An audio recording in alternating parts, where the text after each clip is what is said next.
Something tells me this is no mere adventure story.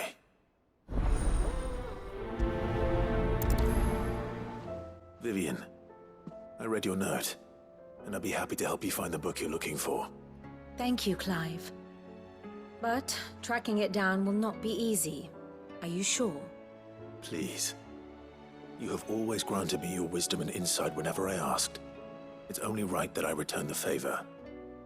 Or at least attempt to. You are too kind. Alas, what I ask of you is rather more trying than delivering the odd lecture. I spoke with Hippocrates to see if he had any inkling as to where another copy might be found, but... But perhaps it is best that you hear the details from him. If you say so. Forgive me, Clive, for asking this of you. But this book, it set me on the path to becoming who I am today. Its importance cannot be overstated. Ah, Clive, my boy. What a pleasure it is to see you. Hippocrates. There's something I need to ask you. I've been charged with locating a book called From a Distance. Then you seek a rare gem indeed. One whose name I had not thought to hear from your lips. You've been talking to Vivian. Right as always. But she didn't seem keen to tell me very much. I take it she didn't like what you had to say. And yet I gather it did naught to dissuade her. Clive, if the young professor has tasked you with obtaining a copy, I fear she asks the impossible.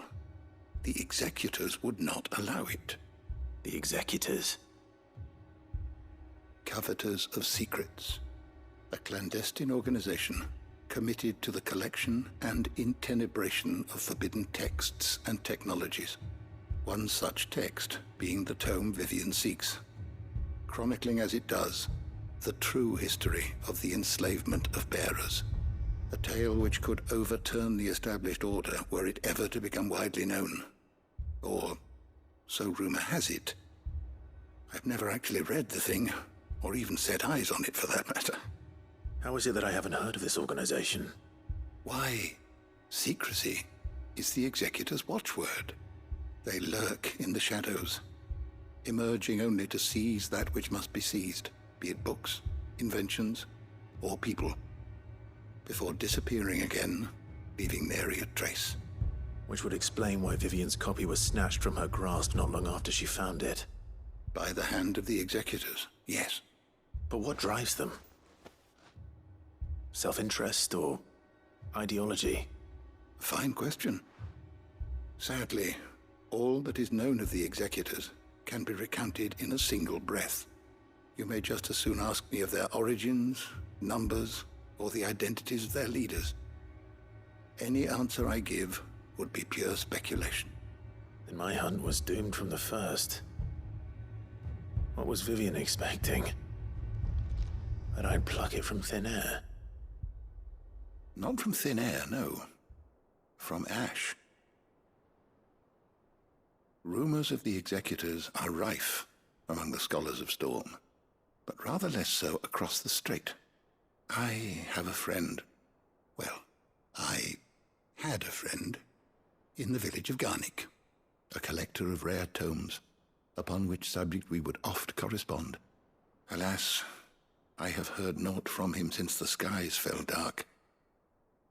And no doubt he too has turned. But though he did not mention it by name, it is possible that a surviving copy of From a Distance yet rests upon one of his many shelves, quietly awaiting discovery. If you were, by some chance, able to save even a single book from the poor man's library, I know his soul would rest easier. Very well. When I next find myself in Waloed, I'll be sure to pay Garnick a visit. The entire village looks abandoned.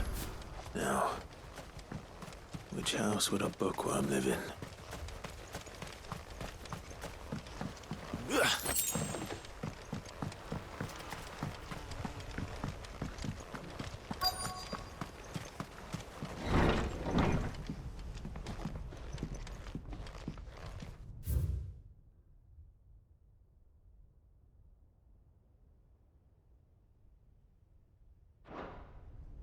This is a Royal Army logbook.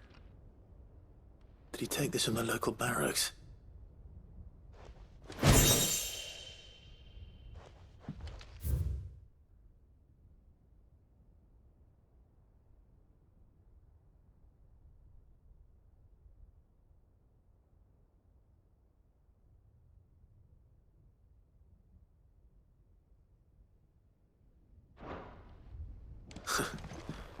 His interests were certainly varied.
This is it. But if what it says is true, I need to get this back to the hideaway.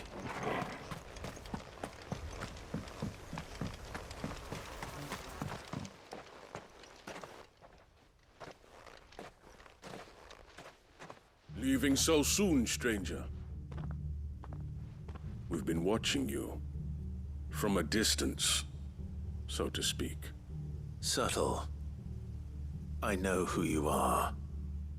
Then we need not waste time on introductions. Hand me the book. Leave it in our care and return to your life. Your care? Do you mean to burn it or bury it?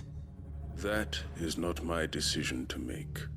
But by one means or another, its contents shall be removed from the common record. Then I'll have to politely refuse. I won't let you erase our history. Then we find ourselves at an impasse. Very well. The book can just as easily be pried from your dead hand.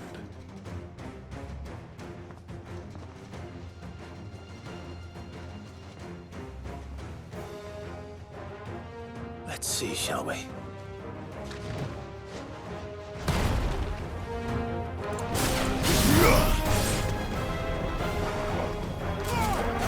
Slow. Nice try.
Impressive. But we have other means. We shall claim the book yet. Why do you want it so badly anyway? It lays out in no uncertain terms the vanity and avarice of mankind. It tells the shameful history of the persecution and oppression of a gifted few by a giftless many. Would you say that this interpretation was correct? I don't know. You don't know. Your sword may be sharp, but your wits are dull. So let me answer for you. There is no correct interpretation of history. That a series of events took place may be proved beyond a doubt. But there can be no single, immutable explanation as to why they came to pass. It is a question of numbers and of belief. If enough people believe that a set of events occurred for a reason, that belief becomes the truth. So you're trying to control the truth? We are trying to protect people from themselves, from knowledge that would bring them naught but pain. That is all. You may keep the book, for now. The world is small. We shall meet again. Until then. Wait! Damn it. Let's get this back to Vivian. Perhaps she can explain what that was all about. Vivian. I found it. The book you lost.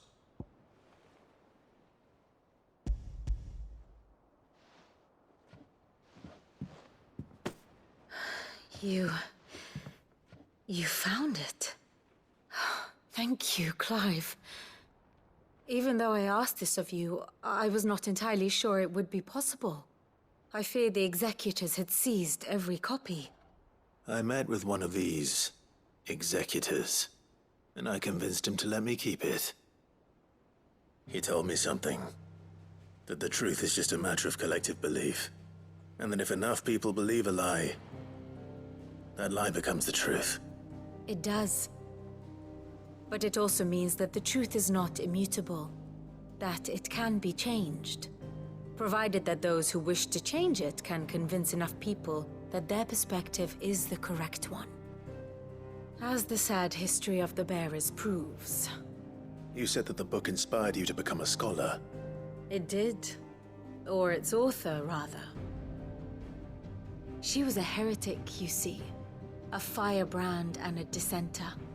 A gallows stood ready for her in every corner of the realm. And by shunning society, or perhaps being shunned by it, she stumbled upon a truth so potent that an entire realm trembled at the prospect of its utterance. I, too, have always felt somehow set apart from the world of men. A stranger to my own species.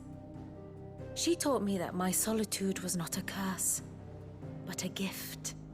And that, though my journey to the truth might be a lonely one, what I found at my destination would be more than worth the cost. Do you still feel that way?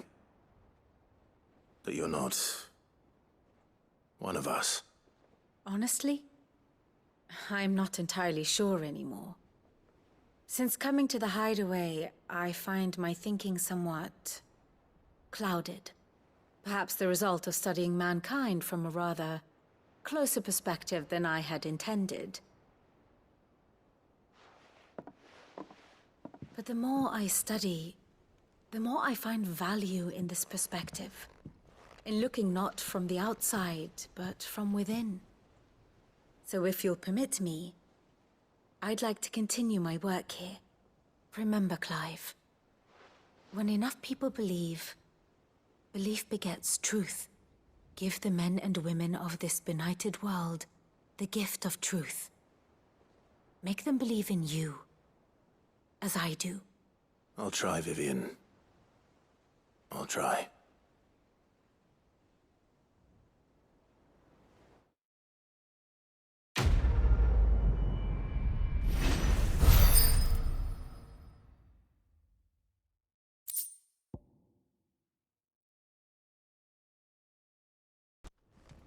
Lord Marquis, if you have a moment. What is it, Cyril? One of our brethren lately journeyed across the strait in order to pursue a new avenue of inquiry in our ongoing investigation. He sent an owl some while ago, but we have heard naught from him since. Was he surveying another fallen ruin? No. The object of his study was a savior cult that has arisen in Ash in recent years. We believe it may have some connection to the Circle of Malleus, an ancient religion that worshipped Ultima as its god. By gaining an understanding of this new faith, we hoped to learn more of the Circle's original beliefs. And so you sent one of your brothers to Ash? A continent teeming with orcs and Akashic? Fully cognizant of the risks, yes. I entrusted the mission to one of the most able of our order, the Third Chair, a master of the arts of combat and survival both. Though he has been silent for some days now, I have thus far refrained from sending any others in search of him, lest they be lost in turn. Yet, it seemed only right to inform you of the situation, given your unique experience of the perils of Ash. For as you so earnestly advised me, it would not do to abandon a man to his fate, when he might yet be saved. It would not. But Ash is a big place. Can you be any more specific? Perhaps. The last owl I received from him mentioned a village where he had heard the cult were wont to assemble. Mickleburg was its name. It lies in the southern reaches of Waloed. If aught ill befell him, I expect it did so there. All right. I'll see what I can do. You are much too kind, my lord. Go then, with my hopes, and may the firebird's flame ever burn in your heart.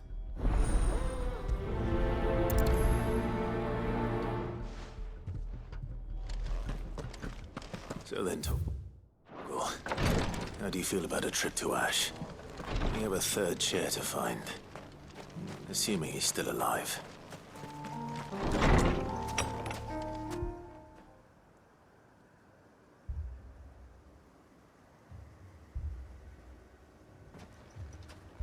These people aren't turned. And the village seems safe enough at least.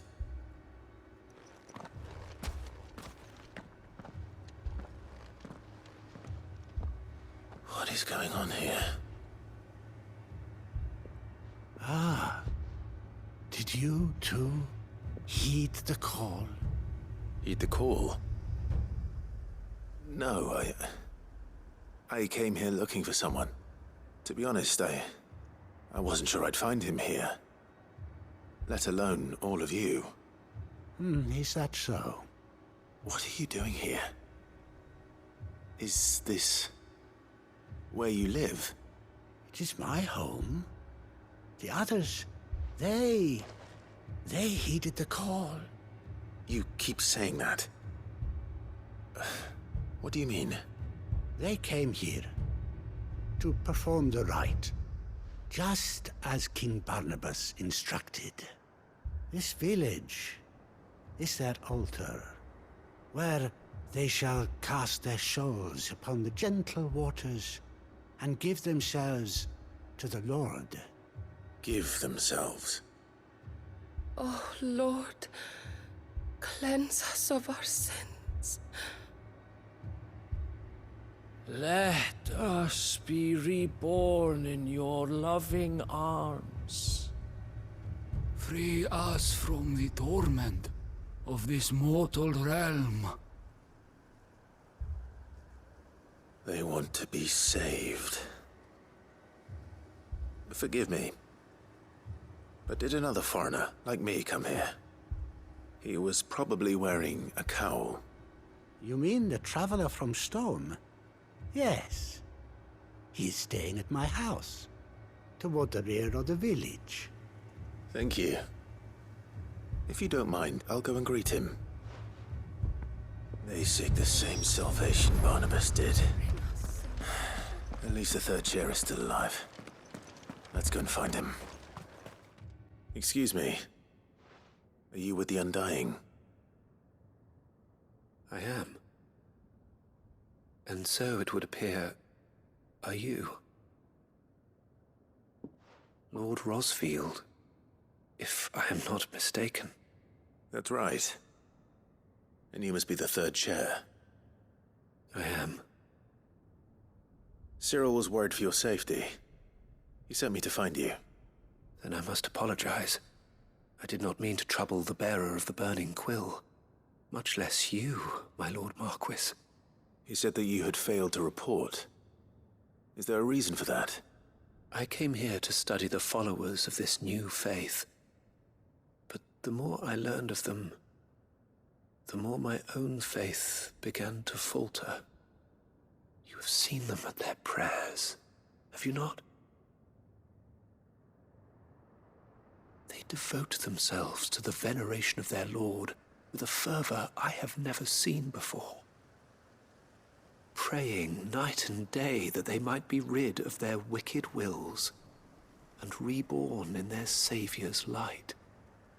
Not that they might be granted respite from their worldly woes, but so that they might continue to serve him. Serve him with all of their beings. I, too, swore to devote my life to the service of my Lord and Master, but this... 'tis different. It is more. And so I would see it through to the end. See these people safe, that they might achieve their dream. That they might do their duty to their Lord. Even if it should keep me from doing my duty to mine. You do understand what their dream is, don't you? I do, my lord. They would cast aside their wills and become Akashic. I know that it may be hard to believe, but to these people, that is the very essence of salvation. Forgive me, my lord, but I must remain here. If you are to return to Master Cyril, I would consider it a great... Did you hear that, my lord? Something is happening. I'll go and find out what. Stay here.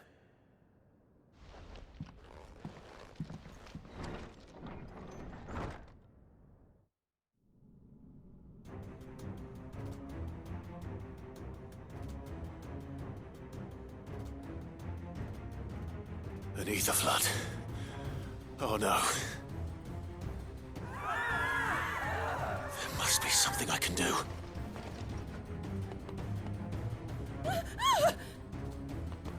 Echoes as well. Found her. Come on. Over here!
What now?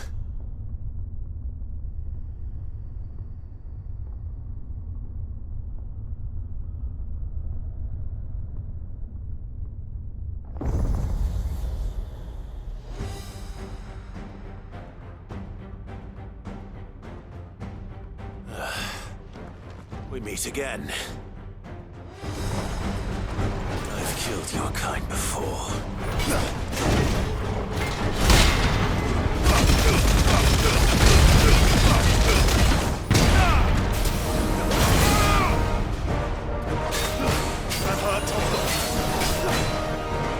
Nice try.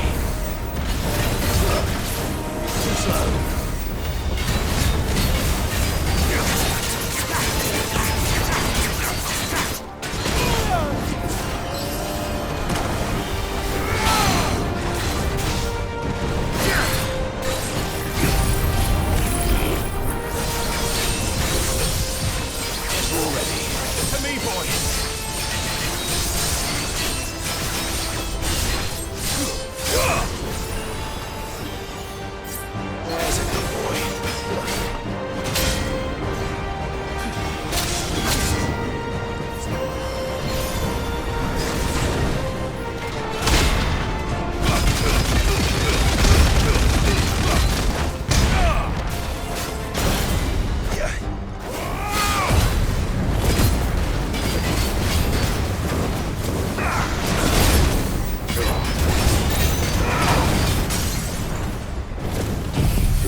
Damn it!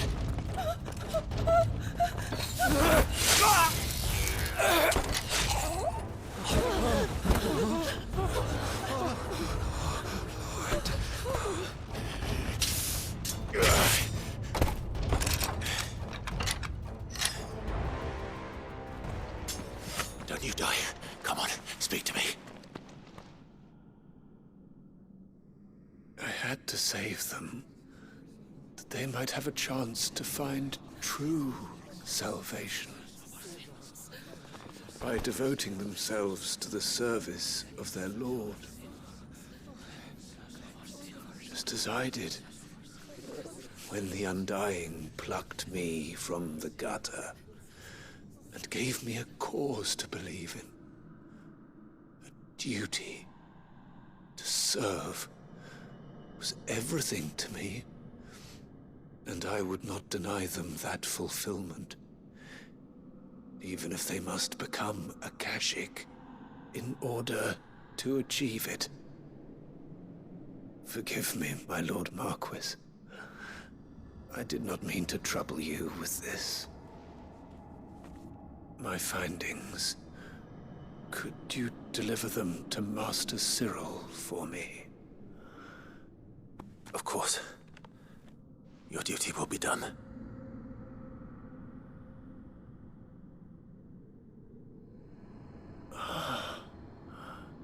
Look, my lord.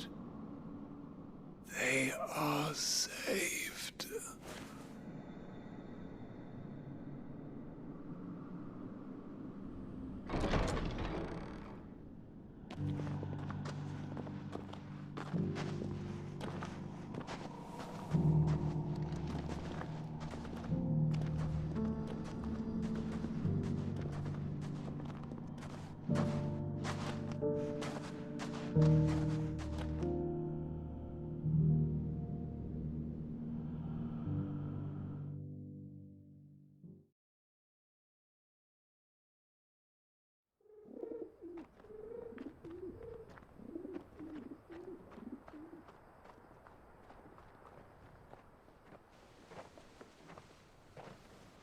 They are saved.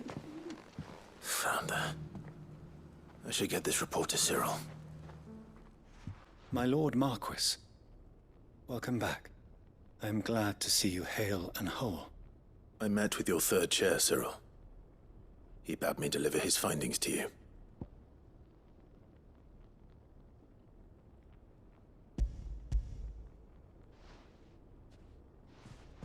Thank you, my lord. He remained in Ash? He died protecting the villagers from an echo. I buried him in Mickelberg.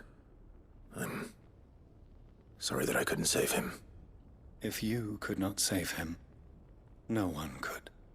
The villagers, they were believers in this savior cult. They prayed to their god that they might be unburdened of their wills.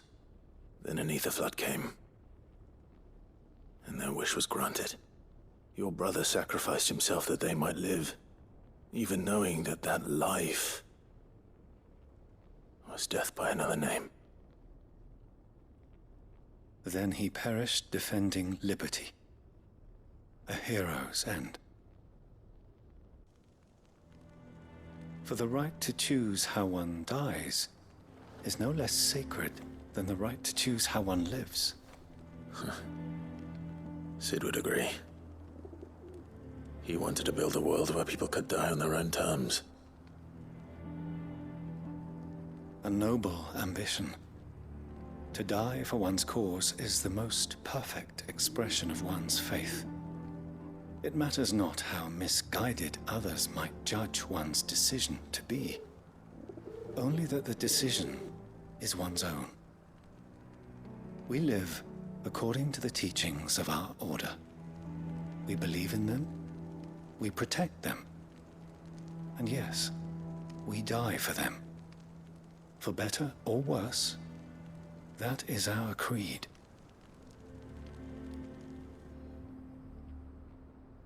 But he didn't die for your creed. He died to save them, and you still believe that what he did was right. I believe that he believed it was. We of the Undying are not slaves, but willing servants. And this was his will, the ultimate expression of it. All right.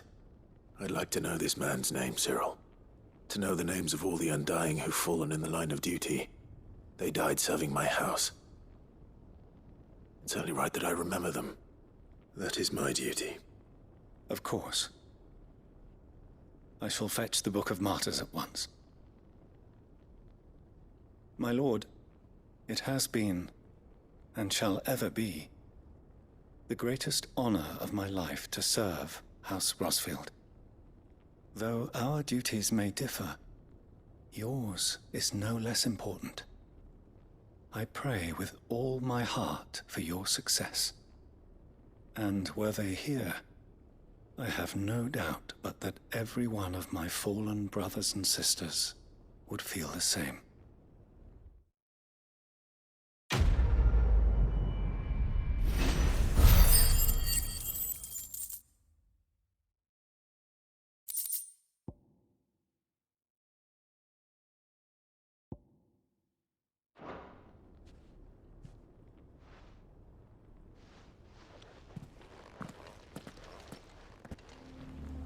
Here to help me pack?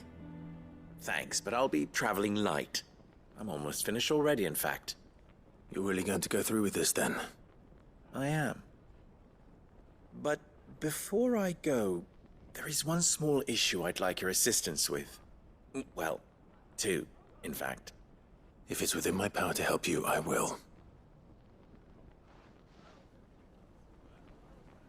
It's the children.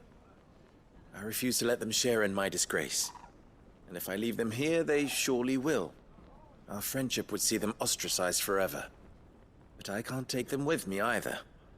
I can think of only one place where they are certain to be safe, and provided for, and loved. The Hideaway. Of course. The children would be more than welcome. Thank you, Clive. I will not forget this. Lubor, are you still here? What is it, Ferda? You look pale. There's been a flood in the Velcroy, a damn big one. The League of Outlaws encampment was completely submerged in ether. What? Every last one of the bastards has turned, and they're headed this way. Bandits are one thing, but Akashic Bandits are quite another. The town guard won't stand a chance against them. We need to evacuate. There's no time to lose. Ferda, gather the men. The Akashic may strike at any moment. We must make ready to cover the townspeople's escape. Well, what are you waiting for? Yes, my lord.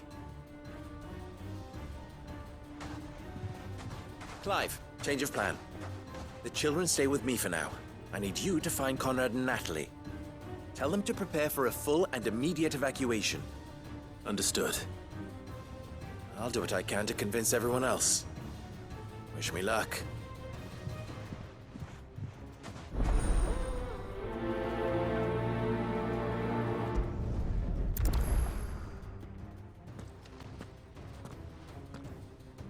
Ah, it's you.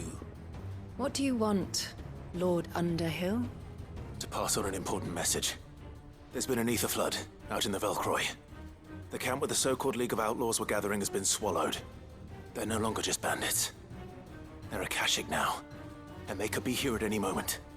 You need to begin preparing for a full-scale evacuation right away. Oh, do we? And who was it who gave you this disturbing news, might I ask? Lubor, perhaps? The man spreading the same poison out in the square as we speak. You may believe his lies, my lord, but we know better. But why would he lie about something like this? Some twisted attempt at revenge, perhaps. If he had not been unmasked, he may well have been elected our leader. A great honor for one of his kind. One he might well feel aggrieved at having been denied. Lord Underhill, forgive me, but it has become all too evident where your sympathies lie. Lubor cannot be trusted, and neither, therefore, can you. You may not trust me, but for the sake of your people, ask yourselves if there is any chance that this is true. There isn't. You can be certain of that. Now be off with you. You're making a mistake. It's no use. They're not going to listen to me. We'll just have to do what we can without them. I should speak to Lord Ferda. Lord Ferda. Sid, what's wrong? I went to warn Conrad and Natalie about the Akashic, but they wouldn't listen. They've convinced themselves that nothing Lubor says can be trusted. The bloody fools. Which means the town guard can't be counted on for support. But I can. If there's anything I can do to help you defend Dalimil, you only have to ask. I appreciate it. Sid! Ferda! I've been looking for you everywhere. Victor? I thought you'd left. I couldn't abandon a friend in need. And Lubor is in need at this very moment. Come quickly.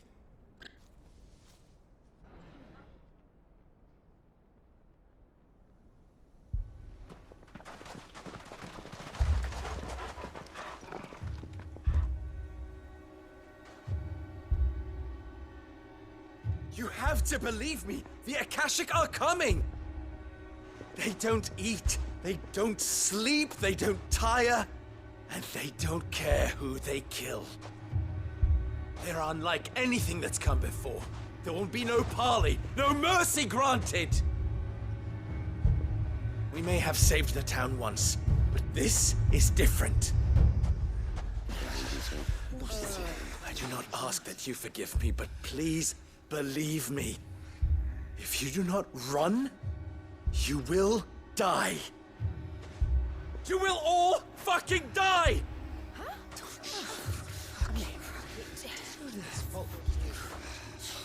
You'd like that, wouldn't you, bearer? Yeah, with us out of the way, your kind will be free to claim Dalimil for yourselves. You should run! Run, bearer! Yeah, run! Far, far away! Just go on. Yeah. Yeah. Yes! Go on, then. Go on, go! Just go. Lubor. Wait. Someone's coming.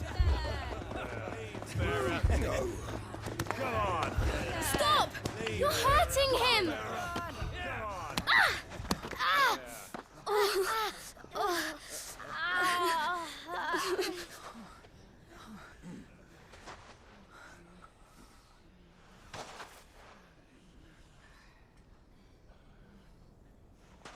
What did Lubor ever do to you? He solves all your stupid problems, and he keeps all of you safe. You know there's nothing he wouldn't do for this town. Who was it who made that cleaver you use every day, Conrad? And what about your counting table, Natalie? Who fixed that? Whose men make sure the streets are clean so all your boots don't get dirty? Who spends all day, every day making sure things run smoothly around here? And none of you ever say thank you. Ever. But did Lubor ever complain? Well, does he ever stop smiling? He keeps this whole place going. And you act like it doesn't even exist.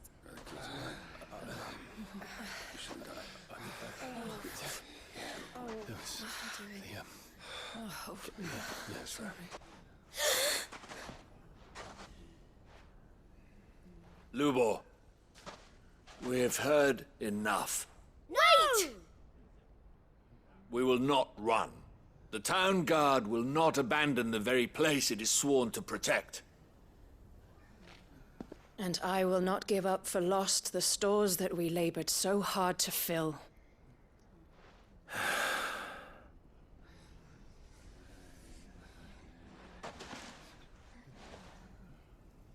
So tell us, how do you propose we deal with these Akashic of yours?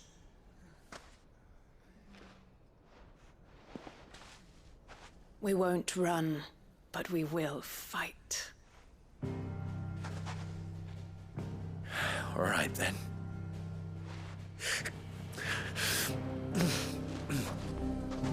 Fine.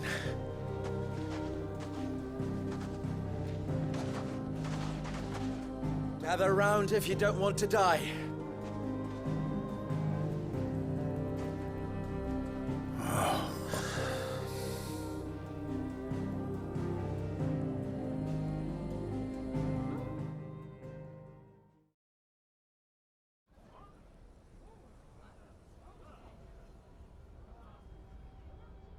Allow me to explain the situation. The ether flood occurred near the village of Cheratina, deep in the Velcroy. The place had been abandoned for years, until the League of Outlaws decided to make it their base of operations. Now they're all turned, and if the scouts' reports are correct, heading in this direction. They are mindless monsters, driven only by hate and rage, and they are utterly unpredictable. With the bandits, we at least knew how and where they were likely to attack. When these creatures come, Dalimil will have the bitterest fight it has ever faced on its hands.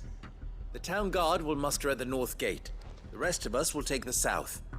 Both forces will provide men to serve as scouts and messengers, ready to spread word of the size and nature of the Akashic Force as soon as it is spotted. And as soon as it has been, we will converge on its position and see that it is driven back from Dalimil at all costs. Conrad, can I count on the support of the town guard? Always. I leave the selection and coordination of the messengers in your hands, Victor. And the command of our men in yours, Ferda. If you would both be so kind. Consider it done. As you wish. Natalie, I would ask that you and your people have the townsfolk barricade themselves inside the bathhouse. And tell the merchant not to waste time securing anything beside the essentials. Preserving life is our one and only concern. As long as we survive, it doesn't matter what trinkets we might lose. Our riches can be regained. And if anyone doubts that, let it be known that the Briar's Kiss stands ready to cover any losses. Very well. I shall tell them. Where do I fit into this plan? Where else but the most perilous place of all? I would like you to travel to the home of our erstwhile League of Outlaws, Charatina itself. The main host is most likely still there, and Dalimil will not be safe until it is eradicated, root and branch. A little gardening. How pleasant. I doubt it. I have a feeling these weeds will be particularly stubborn. Luckily, so am I. So you are. All right then, we all know what we have to do. Now it's simply a matter of doing it. For Dalimil.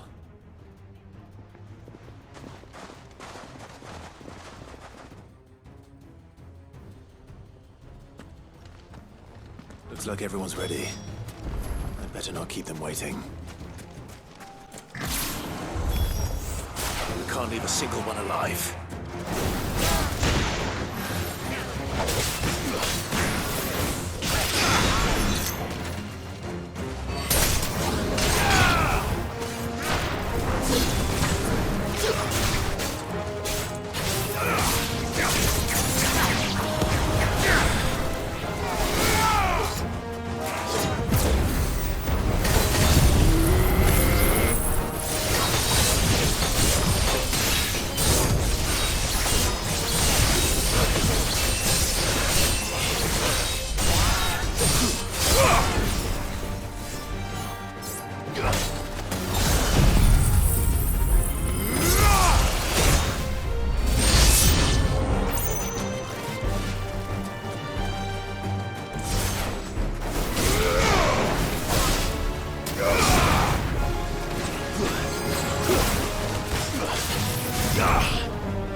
The League is disbanded.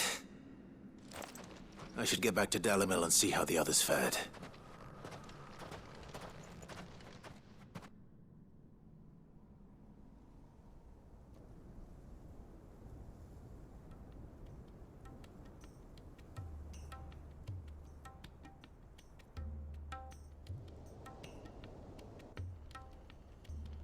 All the Akashic we were able to find have been dealt with. Seems that might be the last of them. Last of them here, perhaps. Lubo, Sir Clive has returned. Clive! What news from Charatina? It's done. Root and branch. I knew you wouldn't let me down. Thank you, my lord. Friends, the Horde has been driven back. The Akashic have been defeated. And we need not fear the arrival of any more, thanks to Clive. Victory is ours. We bloody did it! We saved Dalimil. Lubor, allow me to apologize. After all you have done for this town, we should never have doubted you. But we did. And for that we are truly sorry. We only hope that you can forgive us. We need you, Lubor. Dalimil needs you. So, if you would still like to be considered for the position of mayor, you have our backing. You do remember that I'm a bearer, don't you? We do. But that is not a stain on your character. It is a stain on ours. We thought only of what we perceived bearers to be, not what you truly are. The man who saved Dalimil twice over. I see. But I will only accept your proposal on 2 conditions. Name them. Firstly, that you will both do everything in your power to rally your people to my cause. If the Town Guard and the Merchants League do not accept my leadership, it will be doomed from the start. Unity is the key to defending Dalimil, and I do not doubt that we shall need to call on our combined strength again. When that time comes, I will expect us all to pull together, just as we did today. Of course. You have our word. And secondly, you will accept that if I am to lead you, the mistreatment of bearers must end here in Dalimil. Any bearer within our walls shall be afforded the same rights as any other citizen. They will not be judged by what they are, but who they are. As we failed to do, and came so close to losing everything. We agree to your conditions. And we have only one in return. That you continue to work for the good of Dalimil, as you always have. Condition accepted. Well then, it seems my mayorship is all but confirmed. Do I get some sort of special hat?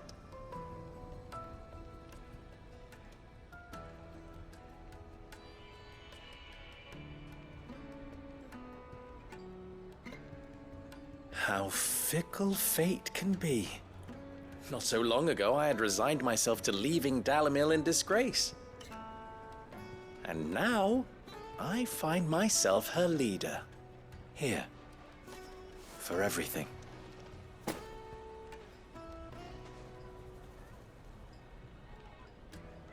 Lubo, about the children.